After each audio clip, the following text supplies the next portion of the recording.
Hello. তো আমি আজকে আমরা বিগ বাজারে শপিং করতে এসেছিলাম। হ্যাঁ, দিয়ে অনেক শপিং তো করা হলো, কিন্তু আমাদেরকে না ভেতরে ভিডিও করতে মানা করছিল। এখনও কি বাইরে মানা করবে? আমি তো ওই বারবার তাকিয়ে বেড়াচ্ছি, কোনো দিক থেকে না বলে দেয়। কি জানি তো ভেতরেও কি প্রবলেম। তবে নিশ্চয়ই কোনো কিছু তো একটা ব্যাপার আছে যে বারণ করলো। যাই হোক, ওটা ওদের নিয়ম আছে, নিয়ম ফলো করছে। তো আমরা অনেক শপিং করলাম, প্রায় 10,000-এর মতন শপিং হয়ে গেছে। আর মা আমাকে এমনি বললো ঘরে গিয়ে করবে।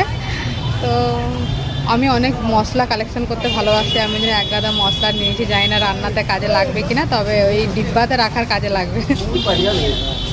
আর এরা এইদিকে ফটো তোলার জন্য একদম রেডি। আর আমাকে তো কেমন যে দেখাচ্ছে, চাশমিশের মতন দুঃখী মানুষ।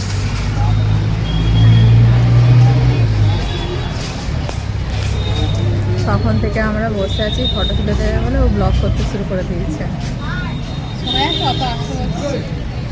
অবশ্যই শোনা যাবে।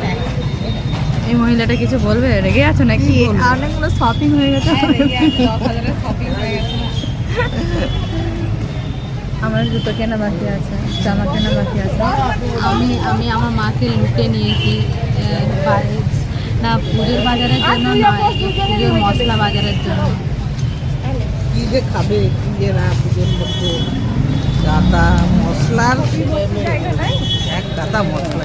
আর ইডলি খাবে, ওই জন্য ইডলি সাম্বার মশলা নিয়েছি, সাম্বার মশলা, বিরিয়ানি মশলা, আর আমাদের ঘেমে আছে কারি মশলা, সব মশলা, মাছের মশলা, ডিমের মশলা, কি সব না নিয়েছে। আমি দেখছি কত খাওয়াতে পারছে। যাই আগে ঘরে। গাইস, আমি তো রান্না করবো না, আমার মাই রান্না করে। এটা মানে কি একটা বাজে ব্যাপার, নিজে নিয়েছে আর মাকে দিয়ে রান্না করাবে।